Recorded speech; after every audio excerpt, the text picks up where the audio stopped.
السلام علیکم ورحمۃ اللہ وبرکاتہ۔ کل میں نے کربلا کی مکمل داستان کو بیان کیا۔ جب مولا حسین کی شہادت کا وقت ہے تو مجھ سے بیان نہ کیا گیا، تو آج دوبارہ مولا حسین کی شہادت سے شروع کرتا ہوں۔ مولا حسین کی شہادت کے بعد اہل و عیال کے ساتھ کیا معاملہ کیا گیا، ابن زیاد کا کیا عمل تھا، یزید نے کیا عمل کیا۔ دیکھیں، یہ کربلا کی تاریخ ہے جو ہمیں جھنجھوڑ جھنجھوڑ کر اسلام کے بارے میں قربانیاں یاد دلاتی ہے کہ اسلام ہم تک کیسے پہنچا ہے۔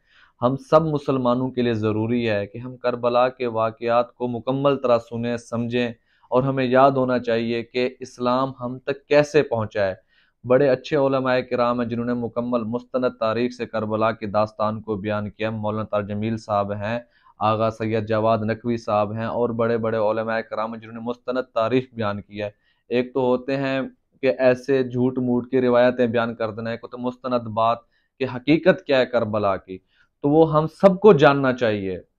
تو میں بھی اس میں اپنا حصہ ڈال رہا ہوں۔ تو جب مولا حسین سے پہلے جتنے بھی جانثار تھے، اہل بیت تھے، جو جب شہید ہو گئے، جب آخر مولا حسین بچ گئے، مولا حسین سے پہلے 18 اپنے اہل بیت کے نوجوان شہید ہو گئے۔ مولا علی کے 6 بیٹے، مولا حسن کے 3 بیٹے، مولا حسین کے 2 بیٹے، مسلم بن عقیل کے بیٹے بھتیجے، 18 اہل بیت میں سے باقی جتنے بھی جانثار تھے سب شہید ہو گئے۔ اب اکیلے مولا حسین بچ گئے ہیں، بھوک سے نڈھال ہیں، پیاس سے نڈھال ہیں، اپنے جانثاروں کی لاش کو اپنے سامنے رکھا ہوا ہے۔ ایک غم الگ ہے، دل کے اندر کرب ہے، غم ہے کہ میرے بچے شہید پڑے اور میں کچھ کر نہیں پا رہا۔ عبداللہ علی اصغر، چھوٹا بچہ، کچھ عمر نہیں ہے، ابھی تک اس نے بولنا نہیں سیکھا، اس کی لاش سامنے پڑی ہے، قاسم کی لاش سامنے پڑی ہے، علی اکبر کی لاش سامنے پڑی ہے، جانثاروں کی لاش سامنے پڑی ہے، کسی کی گردن کٹی ہوئی ہے، کسی کے ہاتھ کٹے ہوئے ہیں، کسی کا پاؤں کٹا ہوا ہے۔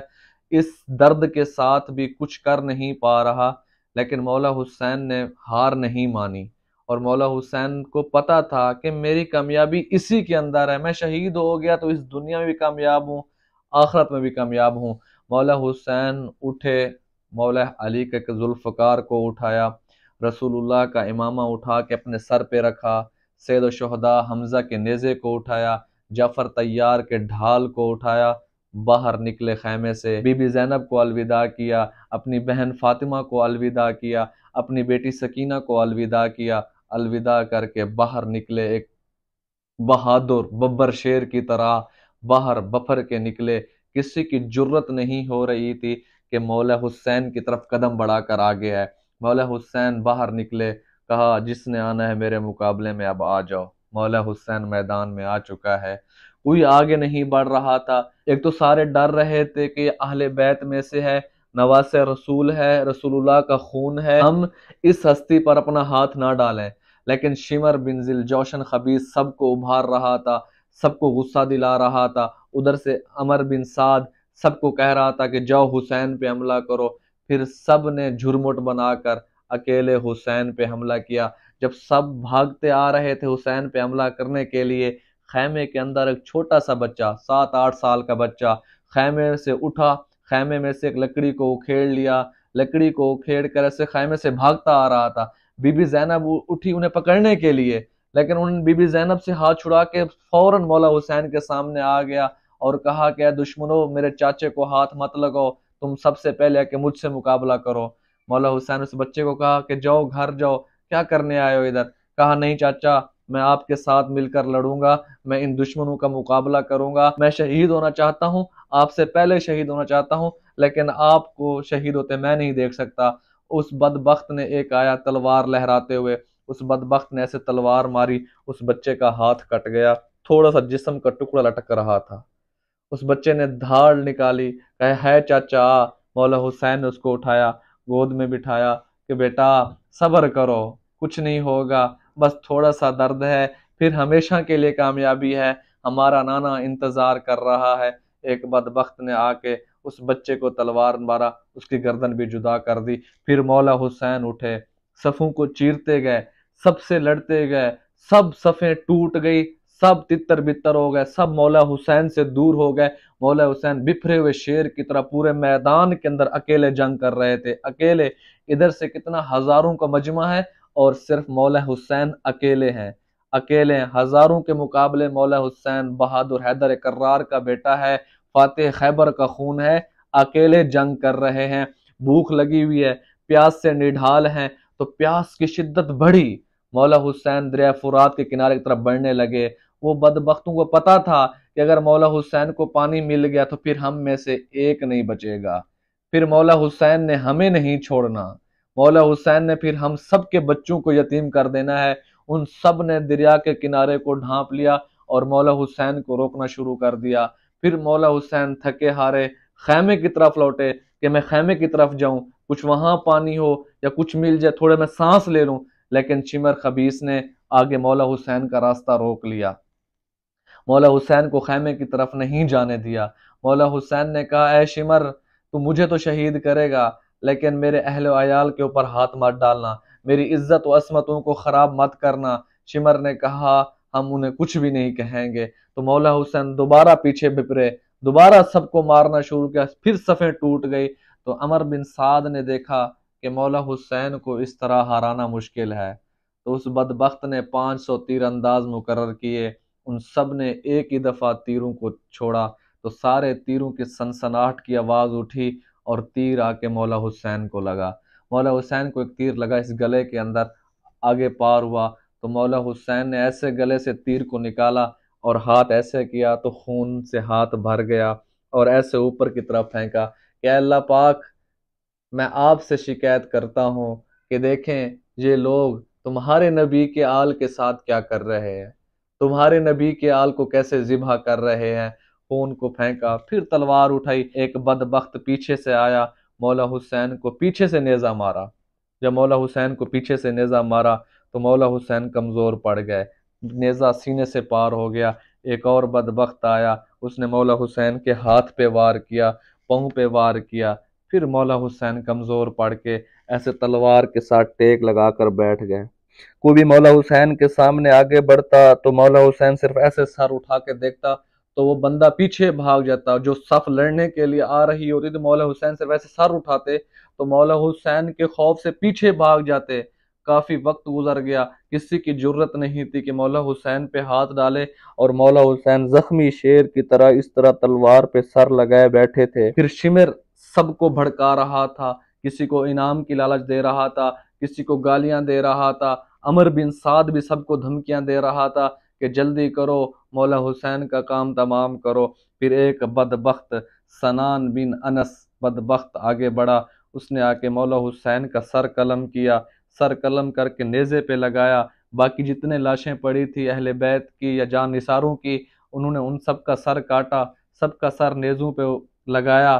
پھر حکم دیا عمر بن سعد بدبخت نے کہ سب پہ گھوڑے چلا دو، سب کے لاشوں کو روند ڈالو۔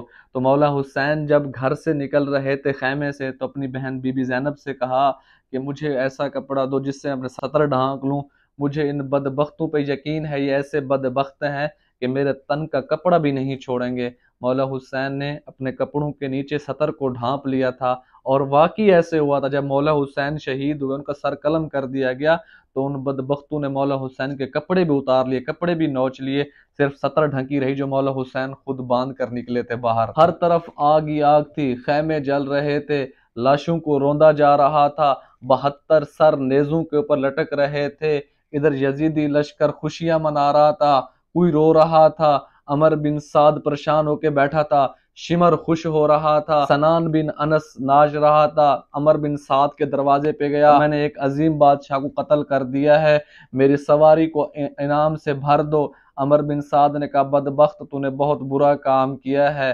پھر بیویوں کو خیمے سے باہر نکالا گیا۔ جب بی بی زینب باہر نکلی کہ دیکھا کہ مولا حسین کا سر نیزے پہ ہے، عبداللہ کا سر نیزے پہ ہے، علی اصغر کا سر نیزے پہ ہے، علی اکبر کا سر نیزے پہ ہے، عباس علمدار کا سر نیزے پہ ہے، محمد بن علی کا سر نیزے پہ ہے، عثمان بن علی کا سر نیزے پہ ہے، ابوبکر بن علی کا سر نیزے پہ ہے، جعفر بن علی کا سر نیزے پہ ہے، عبداللہ بن مسلم بن عقیل کا سر نیزے پہ ہے، باقی جان نثاروں کا سر نیزے پہ ہے۔ لاشوں کو گھوڑوں نے روند ڈالا ہے۔ بی بی زینب گھٹنوں کے بل ٹیک کے ایسے ہاتھ اٹھایا، واہ محمدا واہ محمدا صلی علیک ملائکۃ السماء، اے نانا جان، اے پیارے نانا جان، تجھ پہ فرشتوں کی رحمت ہو، فرشتے تجھ پر سلام بھیجے، فرشتے تجھے سلام کریں۔ ھذا حسین بالعرا مزمل بالدماء مقطع الاعضاء۔ اے میرے نانا جان، دیکھو آج حسین کی طرف تیرے دین کو بلند کرنے کے لیے اپنا سر نیزے پہ چڑھا دیا۔ یہ دیکھو حسین کا خون کیسے زمین کو سیراب کر رہا ہے، یہ دیکھو حسین کی لاش سے کپڑے بھی اتار دیے گئے، یہ دیکھو حسین کی لاش کو گھوڑوں نے روند روند کر ٹکڑے ٹکڑے کر دیا ہے۔ بنا تو کسبایا، اے میرے نانا جان، آج تیری یہ بیٹیاں ہیں، یہ زینب ہے، یہ فاطمہ ہے، یہ سکینہ ہے، ان سب کو قید کیا جا رہا ہے۔ تصفیٰ علیہ الصبا، دیکھیں ان شہدائے کربلا پہ آج ہوا چل رہی ہے، گرم لو چل رہی ہے، کوئی نہیں ہے کہ آج ان کے چہروں سے مٹی کو دور کرے، کوئی نہیں ہے جو ان کے جسم کو ڈھانپ دے۔ واہ محمدہ، واہ محمدہ، اے نانا جان، آج خود ہی دیکھ لو تیری ہی امت والوں نے تیرے ہی اولاد کے ساتھ کیا کر دیا۔ پھر ان بدبختوں نے ان سب لاشوں کو نیزوں پہ رکھ کر ابن زیاد کے پاس لے گئے۔ ابن زیاد بدبخت کے سامنے جب مولا حسین کے سر کو پیش کیا گیا، وہ بدبخت مولا حسین کے بالوں کے اندر چھڑی مارنے لگا۔ مولا حسین کے بال سفید تھے تو بدبخت کہنے لگا دیکھو یہ ابو عبداللہ بوڑھا ہو گیا ہے، اور اس بدبخت نے دوبارہ مولا حسین کے ہونٹوں پہ چھڑی ماری، یوں یوں کرنے لگا کہ کتنے خوبصورت ہونٹ ہیں۔ چھڑی مار رہا تھا حقارت سے تو مجمع ٹھہرا تھا، کوئی رو رہا تھا، کوئی دھاڑے مار رہا تھا، تو مجمع میں سے انس بن مالک رضی اللہ تعالیٰ عنہ بولے کہ اے بدبخت، مجھے پتہ ہے تو میرے اس بات سے غصہ کرے گا، جس ہونٹ پہ تو چھڑی مار رہا ہے میں نے ان آنکھوں سے محمد مصطفیٰ صلی اللہ علیہ وسلم کو اس مولا حسین کے ہونٹوں کو چومتے دیکھا ہے۔ اے بدبخت، تجھے اتنا بھی خیال نہیں ہے جس ہونٹ پہ محمد مصطفیٰ کے ہونٹ لگے تو ان کو چھڑی مار رہا ہے۔ تو پھر اس ابن زیاد نے ارد گرد دیکھا کہ کنیزیں بیٹھی تھی، ان کنیزوں کے اندر ایک خوبصورت چہرے والی ایک نواب زادی بیٹھی تھی۔ تو اس بدبخت نے کہا کہ تم کون ہو؟ تو بی بی زینب نے جواب دیا کہ میں زینب ہوں، میں اس شہید حسین کی بہن ہوں۔ تو اس ابن زیاد نے بی بی کے سامنے ان شہداء کا مذاق اڑایا، مولا حسین کے بارے میں برا بھلا کہا، مولا علی کے بارے میں برا بھلا کہا کہ شہدائے کربلا کو اللہ نے موت کے گھاٹ اتار دیا، شہدائے کربلا کو اللہ نے انجام تک پہنچا دیا۔ تو بی بی زینب غصے ہو گئی اور جواب دیا نہیں نہیں، میرے بھائی کے لیے شہادت لکھی ہوئی تھی، میرے بھائی کا رتبہ بڑھ گیا ہے، میرا بھائی تو سردار ہے۔ اے بدبخت، تو نے سردار پہ ہاتھ ڈالا ہے، اے بدبخت، تو نے آل نبی پہ ہاتھ ڈالا ہے، تو بدبخت ہے، تو انجام تک پہنچے گا، تو اپنا برا حال دیکھے گا۔ تو ابن زیاد غصے ہو گیا تو بی بی زینب خاموش ہو گئی۔ پھر ابن زیاد نے مولا حسین کے سر کو اور جتنی بھی بیویاں تھیں سب کو کہا کہ یزید کے پاس دمشق لے جاؤ۔ روایات پھر مختلف ہیں، یہ ہو نہیں سکتا جس ابن زیاد پہ مولا حسین پہ اتنے ظلم کیے ہوں اور جس نے بی بی زینب کے ساتھ بکواس کی ہو تو وہ کیسے اتنی عزت کے ساتھ اس نے بھیجا ہوگا۔ جس طرح روایات میں آتا ہے کہ انہوں نے بیبیوں کو زنجیریں باندھی، زنجیر باندھ کر ان کو اونٹ پر قیدیوں کی طرح بٹھا کر یزید کے پاس دمشق بھیجا گیا۔ آگے ان کے لشکر کا جو سپہ سالار تھا وہ شمر بن ذی الجوشن، وہ تو ویسے بھی سب سے بڑا خبیث تھا۔ تو مولا حسین کے سر کو اور بیویوں کو دمشق یزید کے پاس لے جایا گیا، یزید کے سامنے مولا حسین کا سر پیش کیا گیا۔ یزید کے پاس روانہ کرنے سے پہلے ابن زیاد نے دیکھا کہ بی بی زینب کے پاس ایک نوجوان خوبصورت بیٹھا ہے، تو ابن زیاد نے پوچھا بی بی سے کہ یہ نوجوان کون ہے؟ تو اس نے جواب دیا کہ میں علی ابن حسین ہوں۔ تو ابن زیاد بدبخت نے کہا کہ اس کو بھی مار ڈالو، لیکن بی بی زینب جھپٹ گئی اور کہا کہ ابن زیاد تجھے واسطہ ہے خدا کا، اس بچے کو تو کچھ نہ کہے، یہ میرے بھائی حسین کی نشانی ہے۔ اس بدبخت نے کہا کہ امام زین العابدین کو الگ قید کر دو۔ جب لشکر روانہ ہونے لگا یزید کی طرف تو بی بی زینب نے عرضی کی کہ اے ابن زیاد، میرے بھتیجے کو تو میرے ساتھ چھوڑ دو۔ پھر اس بدبخت ابن زیاد نے امام زین العابدین کو بھی ان کے ساتھ بھیج دیا تھا۔ جب دمشق لشکر پہنچا، دمشق والوں کو پتہ چلا کہ حسین کا سر آ رہا ہے، بیبیاں قیدی بن کے آ رہی ہیں، تو جن کو اہل بیت سے محبت تھی تو سب زور و قطار سے رو رہے تھے۔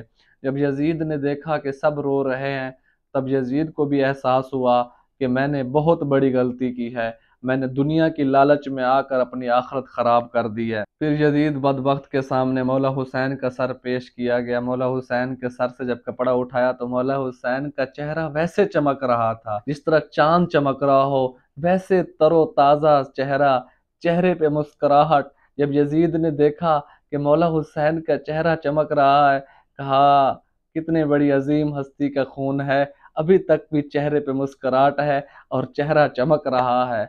تو بی بی زینب نے آ کر یزید سے بات کی کہ اے یزید، تو بڑا بدبخت آدمی ہے، میرا نانا تیرے نانے سے افضل، میرا والد تیرے والد سے افضل، میری ماں تیری ماں سے افضل، لیکن تم نے ان کسی رشتے کا خیال نہیں کیا، تو نے پھر بھی آل رسول کو ذبح کر دیا۔ پھر یزید نے الزام ڈالا کہ ابو مرجانہ یعنی ابن زیاد کا ستیہ ناس ہو، اس بدبخت نے مجھ سے مشورہ کیے بغیر اتنا بڑا قدم اٹھا لیا۔ حالانکہ خط تو یزید نے ہی بھیجا تھا ابن زیاد کو، کوفہ کا گورنر بھی تو ابن زیاد کو یزید نے ہی بنایا تھا، اسے کھلا ہاتھ چھوڑ دینا بھی یزید کا حکم تھا۔ اب یزید کہہ رہا ہے کہ میرا قصور نہیں، یہ ہو نہیں سکتا، سب سے بڑا قصور تو ہی یزید کا ہے نا۔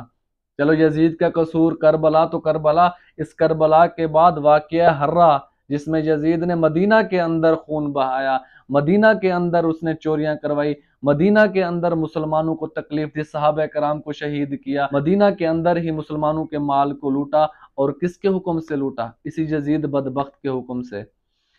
پھر وہاں یزید بدبخت کے ساتھ ایک بدماش سا لڑکا ٹھہرا تھا، اس نے بی بی فاطمہ بنت علی کو دیکھا کہ وہ بی بی زینب کے ساتھ بیٹھی تھی، اس بدبخت کی نیت خراب ہو گئی، یزید کو کہنے لگا یہ جو لڑکی خوبصورت بیٹھی ہے، یہ اس کا مجھ سے نکاح کروا دو۔ بی بی زینب نے کہا کہ یزید نہ تیری جرت ہے نہ اس بندے کی جرت ہے اہل رسول پہ ہاتھ ڈالے، ہاں اگر تو دین اسلام سے نکل جائے پھر تو اس ٹائم اقتدار میں بیٹھا ہے، ہم کچھ نہیں کر سکتے، اگر تو اسلام کے اندر رہنا چاہتا ہے تو میری بہن کو ہاتھ مت لگاؤ، میری بہن کو بری نظر سے مت دیکھو۔ یزید غصے ہو گیا۔ بی بی زینب نے کہا دوبارہ اگر تو اسلام سے نکلنا چاہتا ہے، طاقت کے اندر ہے تو بالکل ہاتھ لگا سکتا ہے، ورنہ اسلام تمہیں اجازت نہیں دیتا کہ تم کسی کی بہن بیٹی پہ اس طرح ہاتھ اٹھاؤ، ان پہ زبردستی کرو۔ پھر یزید کی بیوی آ گئی روتی ہوئی، اس نے کہا کہ حسین کا سر قلم ہو گیا ہے، حسین کے گھر والے کدھر ہیں؟ یزید کے بیوی گھر والوں کے پاس آئی، انہیں کھانا کھلایا، ان کو اچھے کپڑے پہنائے، ان کو تیار کیا۔ پھر امام زین العابدین نے یزید سے کہا کہ ہمیں دیار رسول کی طرف بھیج دو، ہمیں اپنے نانا کے پاس واپس بھیج دو، ہم اسی شہر میں جاتے ہیں، آپ سے گزارش ہے اب ہمارے ساتھ ایک ایماندار رہبر بھیجنا، ایک ایماندار سپہ سالار بھیجنا جو ہمیں بحفاظت اپنے نانا کے شہر تک چھوڑ ہے۔ تو یزید نے پھر ان کے جانے کا انتظام کیا۔ پھر یزید نے Bibi Zainab, Bibi Fatima بنت علی، سکینہ بنت حسین، جو بھی اہل بیت کی سید زادیاں تھیں، اس یزید نے ان کو زیورات دیے، ان کو سامان دے کر مدینہ کی طرف روانہ کیا۔